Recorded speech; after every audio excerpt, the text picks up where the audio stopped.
how to turn on or turn off expressive caption for live caption on Samsung Galaxy S26 Ultra. Let's start the video. First of all, go to App Library. Here, click on Settings app. Now in Setting, scroll down and click on Accessibility. After click on Accessibility, click on Hearing Enhancement. After click on Hearing Enhancement, click on Live Caption.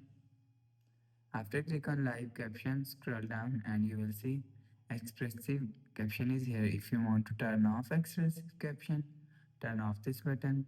After turn off this button, you will see Expressive Caption is turn off.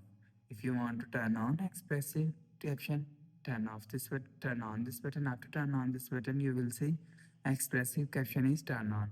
You will turn on or turn off Expressive Caption from here. After the process, go back to home screen. So that's how you can turn on or turn off Expressive Caption for live caption on Samsung Galaxy S26 Ultra. If you like the video, please subscribe. Thanks for watching.